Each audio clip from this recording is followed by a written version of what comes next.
Joy News Prime. Welcome to the Primetime News Bulletin here on Joy News on Multi TV. The bulletin is also available across Europe on ABN television. In this edition, Public Utilities Regulatory Commission announces increases in electricity and water tariff under its automatic tariff adjustment formula, even as reports also indicate fuel prices are likely to go up.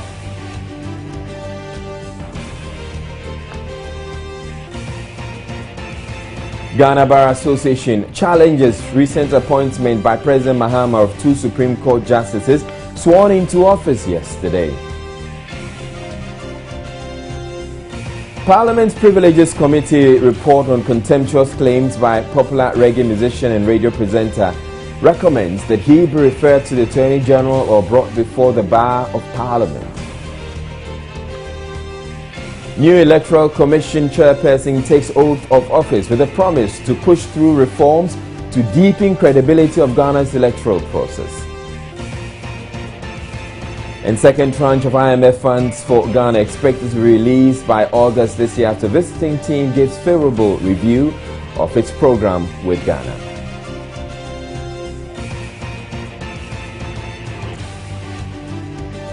We have more business, sports and international news all coming up in the next 60 minutes. My name is Israelite.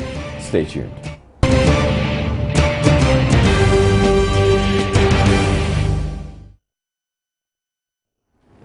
Now, our first story. The Public Utilities Regulatory Commission has announced a 51.73% increase in electricity and 15% increase in water for the third quarter of this year. A statement issued by the Commission Tuesday said the increases are in line with the automatic adjustment formula. Though the hikes are to take effect from July 1, 2015, that of electricity has been deferred. The Commission explains it deferred the payment due to the ongoing load shedding program. It, however, decided to implement that of water due to the various water expansion projects in the country.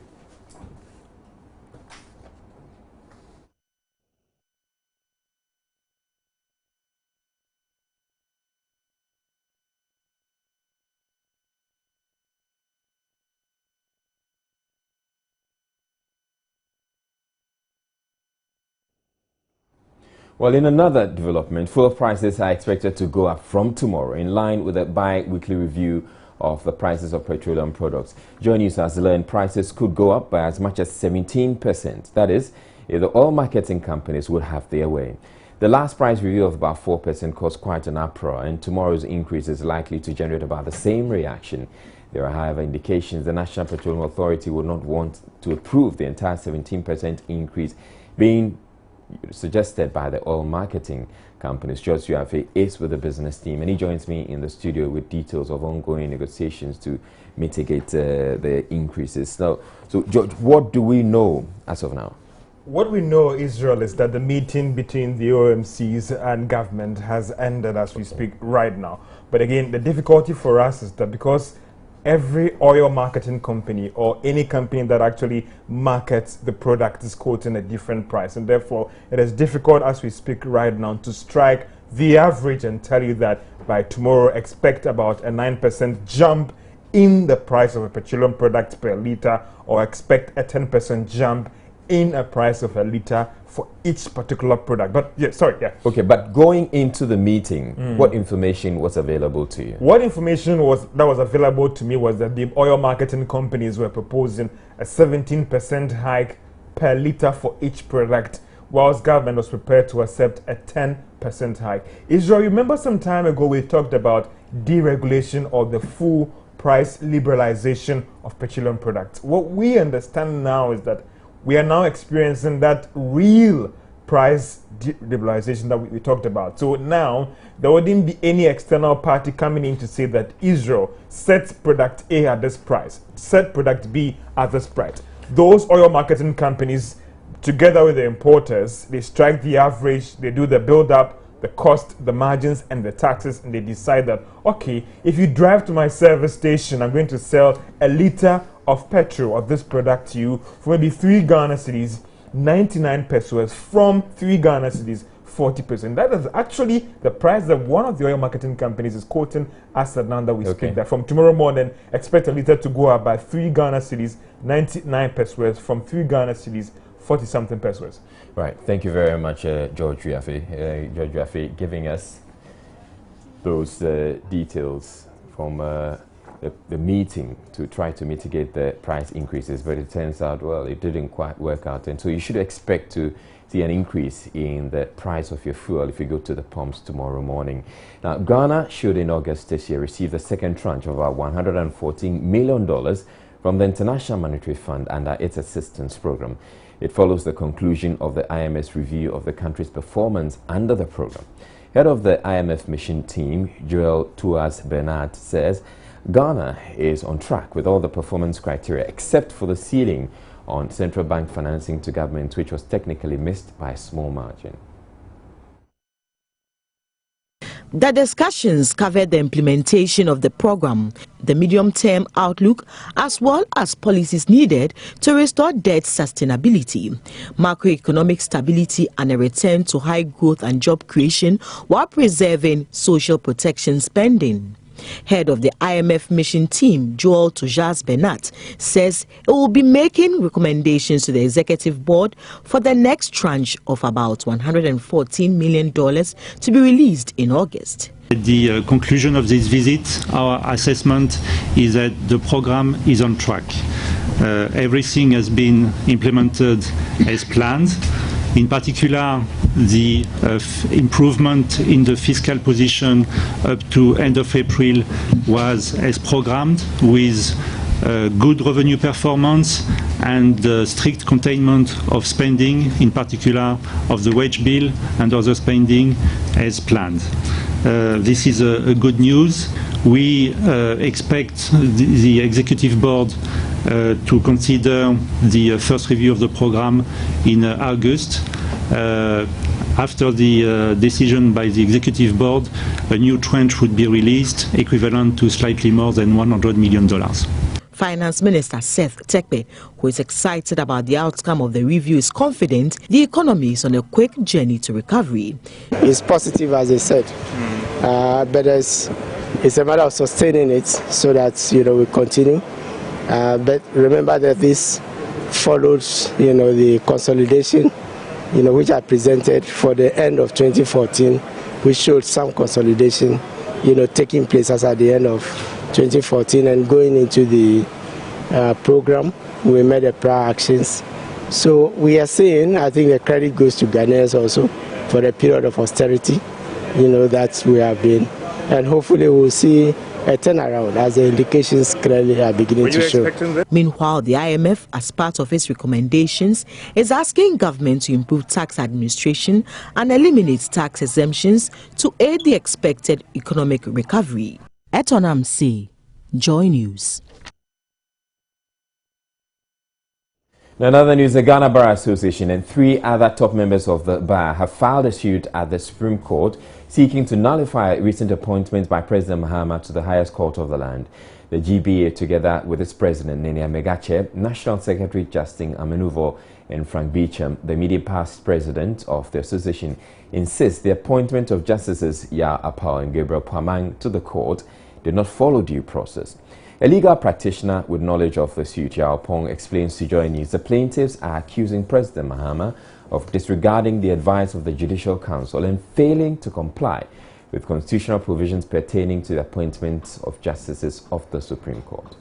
We just taken a declaration from the Supreme Court, and when you read further, it is interesting to note that they're saying that, in fact, there was an instance recently where 7 persons were nominated, and in fact, based on that nomination, they went through various processes, and actually the council advised the president to appoint all those 7 persons to the Court of Appeal. But they're saying that the president only appointed 2 of them and rejected the 5. And for them, that constitutes non-compliance with the constitutional provision. And then also in the case of the Supreme Court, they are saying that they nominated 3 persons but eventually other people were appointed. In the case of the Court of Appeal, they are saying that they pick only 2 out of the 7. But in the case of the Supreme Court, I understand that the president may not have chosen those who were recommended to him. But Communications Minister Dr. Mahama says the president has not breached any aspect of the Constitution of Ghana. Though the plaintiffs say the president sidelined some of the nominees recommended by the Judicial Council, Dr. Mahama hinted the other appointments may be made at a later date. Even though I'm not a lawyer, at this stage I could rest my case. The fact that the Judicial Council had His Lordship Justice Yawapa's name and His Lordship Justice Gabriel Poman's name in the list that was submitted to the president makes the case. There is nothing unlawful about what the president has done. The president has not indicated that this is the end of the appointment that he is making to the Supreme Court. Nobody, absolutely nobody, can force the president to make appointments except when he decides to do so clearly, obviously, consistent with the Constitution of the Republic of Ghana, which is a living and an organic matter. And that is why I have said that I would have been very surprised, and I'm still surprised, that the president of the Ghana Bar Association will go on this route. But we wait to see what will pan out in court. To the best of my knowledge, these 2 names were submitted to the president. If he had any preferences, he should wait until he becomes the president of the Republic of Ghana. The new chairperson of the Electoral Commission, Charlotte Osei, is promising to push through reforms to deepen the credibility of Ghana's electoral process. At a brief ceremony at the Flagstaff House this morning, Charlotte Osei took the oath to officially replace Dr. Kwadwo Afare-Gyan. Charlotte Osei submitted her resignation letter to President Mahama as the boss of the National Commission for Civic Education yesterday.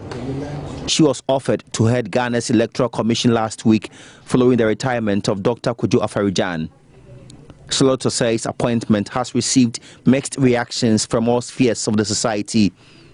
While women groups continue to applaud President Mahama for choosing a woman to head such a sensitive position, others have also taken him on for flouting an ongoing court case seeking to determine whether the president alone can appoint the chairman of the Electoral Commission. Today, in the presence of chairmen from the New Patriotic Party, People's National Convention and Convention People's Party, President Mahama spoke about the consultations which went on before Charlotte Osei was appointed. President Mahama reminded the EC boss of the Herculean task ahead and the need for her to excel like her predecessor, Dr. Kwadwo Afare-Gyan. On behalf of all Ghanaians and on my own behalf, I wish to thank the Council of State for the sound advice I received in the appointment of the new EC chairperson. Mrs. Charlotte Osei comes to the EC with very solid credentials in both legal practice and public service. While congratulating you on your appointment to what is a rather tough position, let me remind you with all humility that you're stepping into some very big shoes.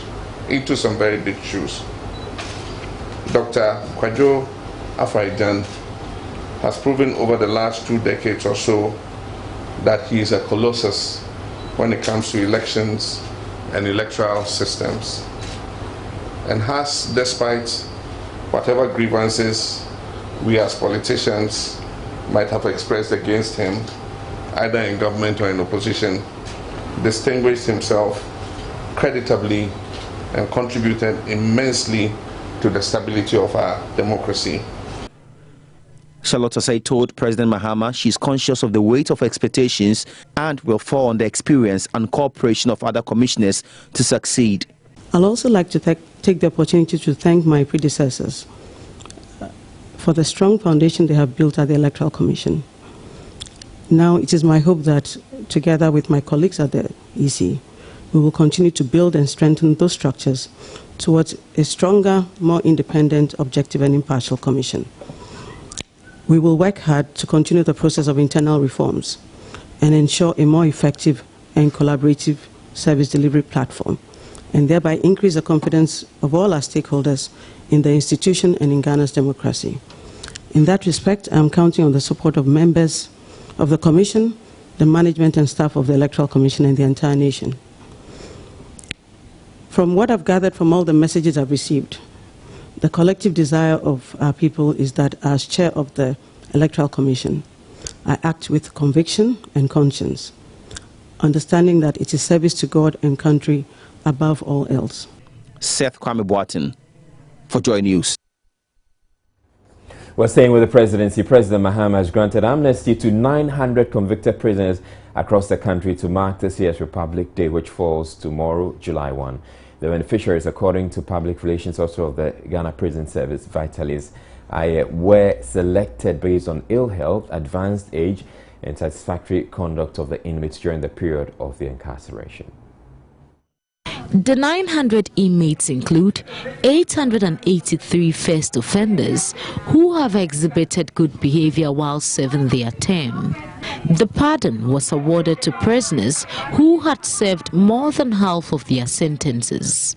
Public Relations Officer Vitalis says the move complements government's efforts to decongest the prisons. The President, in consultation with the Council of State and the Prison Service Council, will normally constitute a board that will include the Ghana Prison Service, the CID, the BNI, and a medical board, depending on where you are, regional medical team or district medical team, to sit and look at the categories of prisoners that should benefit from the amnesty.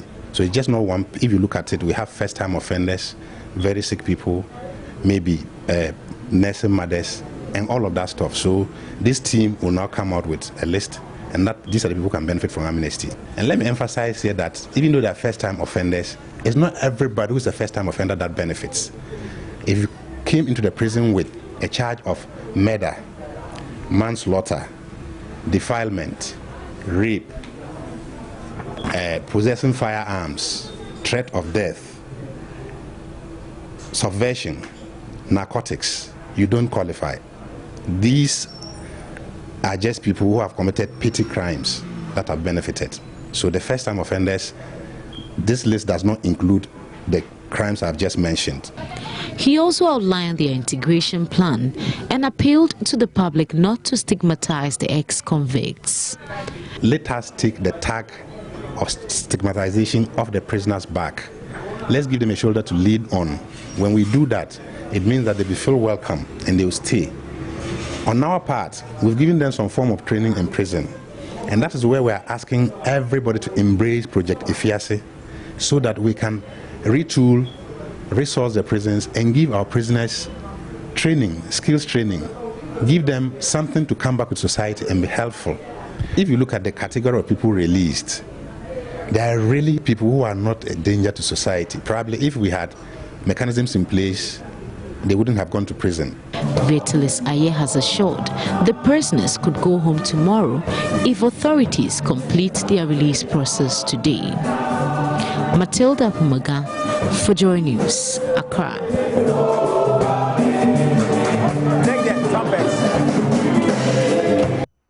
After several years of rehabilitation, the Ghana Prison Service believes the 900 convicts granted amnesty by the President are ready to be part of the society, and thus encourages all to help them reintegrate. But how would you feel if you have to reside in the same house as an ex-convict? We've been speaking to some members of the public, and here are their views. President John Dramani Mahama has granted amnesty to some 900 prisoners. The question we are asking is the society ready to accommodate, to tolerate these prisoners? How prepared are we to reintegrate the prisoners back into society? A prisoner is a prisoner. So I can't employ a prisoner in my business. Even when the person has been released? No, I can't do that. I can't employ him. The prisons are overcrowded, so if they are releasing some, I think it's okay. Are you ready to live with one? No. No, not yet. No. I don't know. I don't think they are also human beings. Or maybe the person has gone there, he has, changed. Actually, prison is to change people, to instill in them a good character, So when the person is back, at least I have to hold the person, let the person know that yes, I mean, he's still, let the person feel at home, and then make him comfortable so that he wouldn't be able to go back to the previous character that took him there. So I think it is something that we just have to learn how to embrace people. It doesn't matter whether the person is coming from prison or not. We're taking a break, but we're back with more stories. Don't go away. Now, the Privileges Committee of Parliament is said to have reached a decision on the appearance of popular reggae musician and radio presenter Black Rasta before it last week. The musician was summoned before the committee last Thursday for his comments on radio that about 80% of MPs smoke marijuana. He admitted making those remarks and apologized for the comments. Well, Joy News parliamentary correspondent Elton John Brobe says the committee has made some recommendations, and he joins me in the studio with more. So, Elton, what are the recommendations that you're saying that the committee has made? Well, information I've picked from members on the committee is that they've come up with 2 recommendations, and they will present this to Parliament hopefully next week. And the recommendation 1 is that the conduct or comments made by Black Rasta should be referred to the Attorney General's Department for him to be prosecuted on the comments he made that 80% of members of Parliament smoke marijuana or weed. The second recommendation is to summon him before the bar of the House for the House to take a decision on this particular matter. So these are the 2 recommendations that they hope to present to Parliament, hopefully next week, and then the House will take a decision on it. Now, of the 2 recommendations, the bit about the AG, Attorney General, taking over prosecutions, I can understand that you would expect it to follow the normal court processes. But what does it mean when he has to appear before the Bar of Parliament? The Bar means the plenary of the House in sitting. So you are appearing before the entire House of Parliament. And Black Rasta, if the Parliament decides that or Parliament accepts the second recommendation that you appear before the bar, Black Rasta will have to come and sit in Parliament at the public gallery. And then members at this stage will, pass comments on this particular matter. And what I've gleaned from members is that they will not be charitable in their choice of words. More like, let's bring him here, disgrace him, make him look so small. And then you have to sit through the entire proceedings of Parliament. You only leave the chamber when the House adjourns. And that's more like a whole day punishment for you. Okay, but that's not so bad. I mean, if you have to sit through Parliament to this year and all that, that's okay.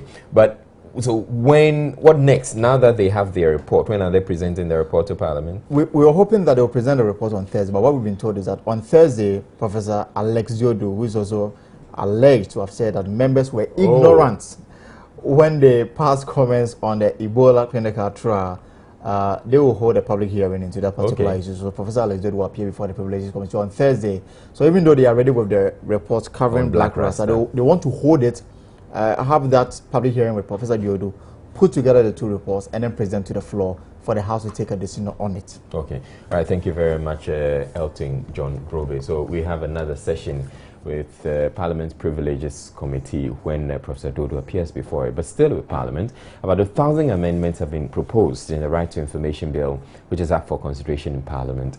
The bill seeks to make access to information much more easier than it is now. Among other issues, the Legal, Constitutional and Parliamentary Affairs Committee has proposed the setting up of an Information Commission under SHRAJ to supervise granting of information requests to limit political control. Ranking member on the committee, Joseph, was to explain the rationale behind some of the proposals made. This Parliament, yes, it's likely. It's likely. The amendments are many and voluminous. I mean, as the Speaker noted, we have proposed so many amendments that they come to about 50 pages because we wanted to make the law, the Right to Information Act, when passed, be in conformity with the AU guidelines for right to information and firmly regulate for the benefit of the Ghanaian public the right that is enshrined in the Constitution. We thought that whether or not any information will be exempt should be subjected to the public interest, right? Would it be in the interest of the public to release this information or not? And that's why we wanted to take it out also of the hands of the ministers and set up an independent commission which will regulate that. And if you look at our comments, we said that it is likely to engender bias because of every minister has responsibility for the information. If I go to one ministry and they refuse me, or an agency under a minister and I'm refused, and I should appeal to the Minister of Justice, there's a real likelihood that the Minister of Justice will not rule against a colleague minister. And therefore, we thought that the ministerial responsibility should be lifted out of the ministerial control and given to an independent commission. Responsibility for ensuring that the implementation of the act should be lifted out of political control, given to an independent body. And so we have gone on to recommend a new commission, Right Information Commission. So this In other news, this year's batch of junior high school leavers wrote their final batch of re-administered papers in the Basic Education Certificate examination today after the mass leakage 2 weeks ago. My colleague Redwan Karim Dini Osman visited Accra High Center where he interacted with the candidates after they finished with the last paper. 130,000 candidates are bringing to an end this year's Basic Education Certificate Examination BECE for the year 2015. Now remember, this year the examinations have been fraught with a number of challenges, prompting the need for the Bureau of National Investigations to take over supervisory roles. But has it been a good end or a bad one?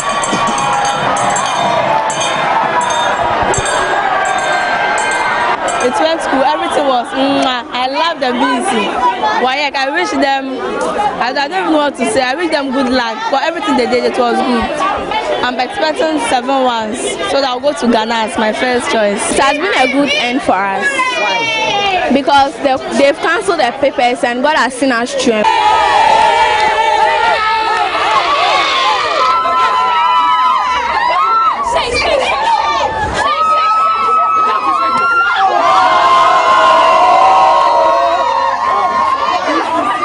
It has been traumatizing, but by God's grace, God took us through. What do you mean by it has been traumatizing? Because we wrote 5 papers, then they just come and cancel it. How are we supposed to feel?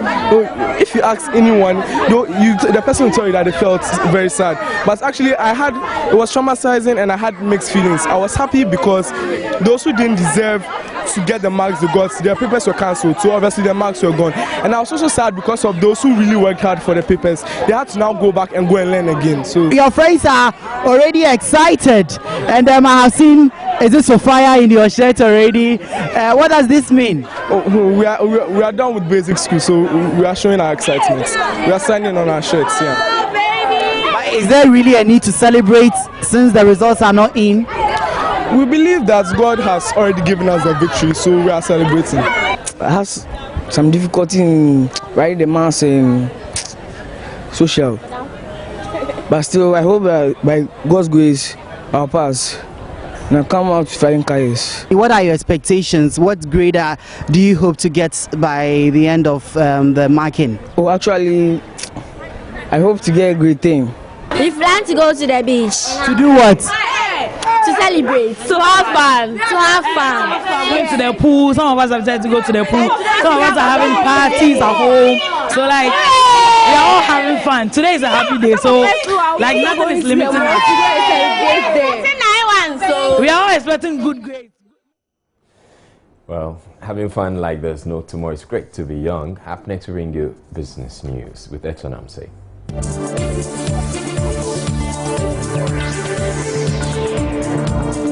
Business News is brought to you. Welcome to the business segment. My name is Eton Amsi. I'm sure you're well aware that the review team, the IMF review team, is in town and today actually ended the review and Ghana is set to be on track. Well, Finance Minister said Tekpe is meanwhile confident donors and offshore investors who were waiting for the first review report to release withheld funds will confidently do so now. Speaking to Joy Business after the review, said Tekpe intimated some investors and donors had already started releasing funds. I think to the credit of donors, you will recall the EU, Danida and others actually started the disbursement even before, the review, started. And I believe that perhaps they saw from our presentation and from the analysis of what was going on that there was something, positive, going on. So I don't think that we should say that, all of them, were definitely waiting for the first review. And even for those who are going to be probably disbursing, such as the World Bank, as we speak, the World Bank is going to the board, with respect to the budget support and others. So there are reasons why those, are delayed because of processes, but there's an acknowledgement once they start the process. So I think we can say in fairness to the DPs, mind you, many of whom have supported, the structural reforms that we have been implementing that has made this possible, like GIFMIS, that they already have seen, the signs of some, stabilization taking. And the Institute of Fiscal Studies is predicting Ghana is likely to come up short on its deliverables with the International Monetary Fund. IFS Executive Director of Professor Newman Kwejokusi, who cites the country's unstable macroeconomic indicators, insists adopting all conditions under the IMF program will be problematic. He is therefore asking government to renegotiate some of the targets set for Ghana. The Institute of Fiscal Studies IFS Executive Director Professor Newman Kwejokusi was addressing the Economic Justice Network EGN Phase 2 program on fiscal challenge and the IMF bailout. One of the key indicators, he says, is the GDP growth targets of 6.4% in 2016 and 9.2% in 2017. The last 2 years have seen a sharp slowdown of economic activity, accelerating inflation, rising public debt levels, and financial vulnerability. Economic growth slump in 2014, and the slowdown is predicted by the fund to continue in 2015. But if the high interest rates, technical maintenance issues at the Jubilee oil fields, the programs being encountered at the Atuabo gas plants, as well as the negative impact of inflation on consumer and business confidence are not addressed quickly and sufficiently, private investment will be constrained, with negative implications for the country's growth prospects. According to the program's projections, the fiscal deficit will be reduced from 9.4% of GDP in 2014 to 7.5% in 2015 and then sharply to 3.7% of GDP in 2017. With this, the debt to GDP ratio is predicted to rise initially to a peak of almost 70% at the end of 2015 and thereafter decline slowly to 62.6% of GDP in 2017. The IFS believes while the call for stronger fiscal consolidation is appropriate, the target cannot be achieved given the economy's weak fiscal stance. The program must be seen to be credible and the targets must also be seen to be realistic. Given the weak fiscal stance in terms of high deficits, high debt stock, rising interest burden and arrears payment, and the already subdued revenue outlook for 2015 by the precipitous fall in the crude oil prices since July last year, the envisaged sharp reduction of the fiscal deficit in the medium term appears to be too optimistic. Professor Newman Kwejokusi also maintains the cedi will not gain strength to bring down inflation until macroeconomic stability is achieved. Abigail Adomakunchi for Joy News. Away from the IMF Telecoms network, Tigo has announced expansion of its infrastructure. It says should result in improvements to voice calls and internet connectivity. The company says it is investing some $24 million to develop about 114 cell sites across the country. Tigo Ghana took newsmen to its Osu 1 site where work is already underway. At the La Beach 1 site, officials said the construction of more cell sites would reduce the pressure on the existing sites and ease the congestion on the network. He explained most of the $24 million being invested will go into cell sites in densely populated areas where subscribers have complained the most about connectivity issues. When you have a good cell site, a lot of things work right for the customer.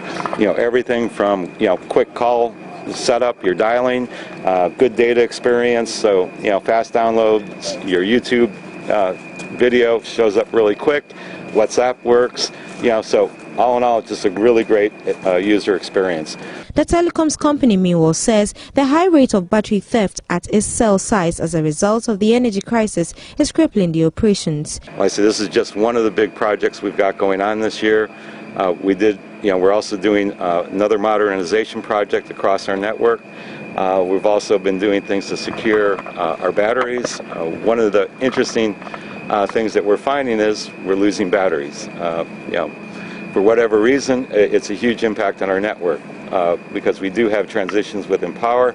So when you lose batteries, the site doesn't like to stay up on the air. The first phase of the cell site development project would meanwhile be completed by September this year. That's it for business. My name is Eton Amse. For more news, log on to myjoyonline.com.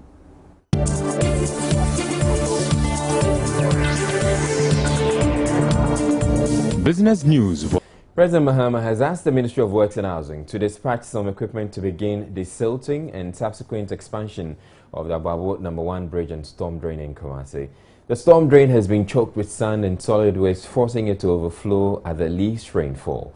The president also assured residents of a lasting solution to the perennial floods when he visited the Abuabo No. 1 and Alonga sections of the drain. Mahmoud Mohamed Nuruddin reports. Residents of Abuabo lined up the streets patiently in wait for the arrival of the president. As they waited, they had at least one expectation ringing in their minds. We need the government's help in this area. If we do not receive help, we will not vote. The presence of the military was a visible sign that the president was almost there. The crowd was thrown into a state of jubilation when the president finally arrived. Some residents thought the day was a memorable one, while others thought otherwise. Tell him the way for the water to pass, and the bridge too is not as good as it should be. Have you seen? Even when the bridge was not, done like this, when it was not constructed like this, the flood was not worse like it is today. President Mahama first inspected the Abuabo No. 1 section of the storm drain. He called for the desilting and expansion of the Abuabo No. 1 storm drain and bridge to curb future floods.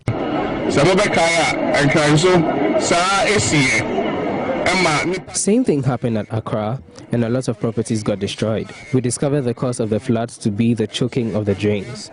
We are making efforts to dredge the drains in Accra, and same will be done here. Some relief items were also distributed to the flood victims.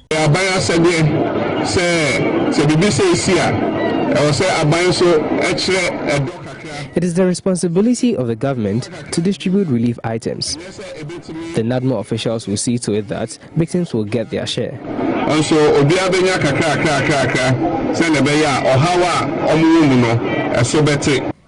The president on Loga Junction, where some victims of Saturday's floods were still picking up the pieces of what was left of their properties. Well, climate change has been identified as one of the factors that contributed to the June 3 floods in Accra, which killed scores of people. This is according to the Institute of Statistical, Social and Economic Research, ISA Director, Professor Ankoma Asante, who announced this in Accra. He said the inability to implement several climate change interventions is adversely affecting the environment in the country. Hanodame has more in the following report. Climate change is a change in the statistical distribution of weather patterns when that change lasts for an extended period of time. Global climate change has already had observable effects on the environment. They include high temperatures, changing landscape, wildlife at risk, rising sea levels and intense heat waves. Though some of these are already being experienced in Ghana, steps are being taken to avoid ripple effects, with ISE at the forefront. Today, the Research Institute made a strong case for financing climate change-related activities. Its director, Professor Felix Ankoma-Santi, says climate change must be featured in the national budget, explaining the Finance Ministry must monitor funds disbursed. Now that we've identified the expenditures, the next step is for Ministry of Finance to come up with sub-codes that will demand that when we release some funds to you and we come to assess it, you can tell us the climate change sensitive component of it. Currently it's not being done, but that is the next step. You mean when the Ministry of Finance releases some funds to who exactly? To either a Ministry of Agriculture, to carry out an activity or a program, you need to build in a climate sensitive activity. Research fellow with ISE, Simon Bawukileno, advocates for a legislative instrument that will have a parliamentary oversight on the national climate change policy, which is currently not functional. We feel there should be parliamentary oversight of the budget process as it relates to climate change expenditure, in the sense that that should be strengthened, okay, because consideration should be given to the establishment of a parliamentary select committee on climate change. We know we have a parliamentary select committee on environment. What is not coming out clearly in there is to what extent they also sort of delve into climate change issues. And we think since it's a critical issue for all of us, that is something that we should consider in our parliamentary select committee settings, so that it gives us, that platform to know there is also something that we are dealing with on climate change within Parliament. Deputy Finance Minister Monakwote asked all agencies working on climate change projects to integrate their efforts for effective implementation of policies. Waste is not trash. Waste is cash, it's money. So this is the time for us to remove waste from where it shouldn't be, especially in our waterways, and make sure that we have the free flow so that we don't get a negative climate change as we are seeing now. Are we going to see the ministry include more budgeting for climate change in the next year, for instance, because we realize that we didn't have a lot of that in the previous budget? What has happened in the past is that we've had scattered programs. We have funded climate change programs, but they've been sort of separated or fragmented all over the place, under local government, under gender and social protection, and so forth and so on, works and housing, and so forth. Now we want to try and integrate it, consolidate, and make sure that we can see clearly what kind of expenditure has been going on for climate change. We are spending, but we can't seem to see the results and the effectiveness. But once we track and monitor and we try and consolidate, we'll make it happen. Up next, we bring you sports. Then yes, I'm not George Ado Jr., but I'm here to bring you the sports because George is not available. And on our first story, retired Black Stars captain skipper Stephen Appiah has backed the current crop of players to excel in the next 4 years. He stated the Black Stars need to consider themselves lucky to be donning the national jersey. Well, I think that they are doing very well. At a point, in life, at a point things will be rough. It got to a time that they were not playing like the way we used to see them. But during the African Cup, they stood on their feet and then they did very well. So they should continue like that. When they wear the jersey, they have to know that they are very fortunate, because 25 million population selected 23, and you are part of it. You have to know that you are blessed. Right, in the last few days, there have been all these reports about Samoa Gyan probably moving to another club in China, Shenzhen or so, for a lot more money. But Samoa Gyan has been speaking on that decision to stay at his current club. The Black Stars captain says he's happy with the way he's playing his football and excited about his career. He was speaking to Joy Sports about the future of his career. Happy where I am right now. It's all about happiness. At the end of my career, I won't think people will be cheering like that. It's between me and my family. So I come first before the fans. It's it's very important to be happy where you are, and I'm happy where I'm at. And I think this decision has been so perfect for me in terms of international level and club level. Right, and on to another Black Stars ex-Ghana international player, Tony Bafo, is advising Ghanaian players to plan ahead in order to cater for their lives after they have retired. Citing former skipper Samuel Sekufo as an example, he urged the Black Stars to endeavour to put things right for their future. He advised Stephen appear to also help with grassroots football. Founder of the Professional Football Association of Ghana, which is not only for former players, which is of course also defend the interests of the players, but also advise them with life after football. Stephen is somebody who's fortunate because he has played with a lot of big clubs. I told him, go back to Juventus, look at the structure, look at the youth football, academy football, look at how the first team trains, look into management, look into administration, and then take a decision. And I believe he can add a lot to football, especially grassroots and development. You see, one thing which former footballers have to understand, that there is no elevator to success with life after football. You have to take the stairs. That means poco a poco, paso a paso, you get there. But you have to prepare. You have to plan for the future. And I think it is very, very important to study, to know the book as well, because you have the practical knowledge on the page. Now it's off the page, but you have to plan your career. And one thing which is very important, to have good people around you. To have good people around you. Sami Kufo is a very good example. Having good people around him, and he also always say he didn't go to school so far, but he went to the University of Life, and this is also something good. That's it, University of Hard Knocks. That's it for sports. The sports segment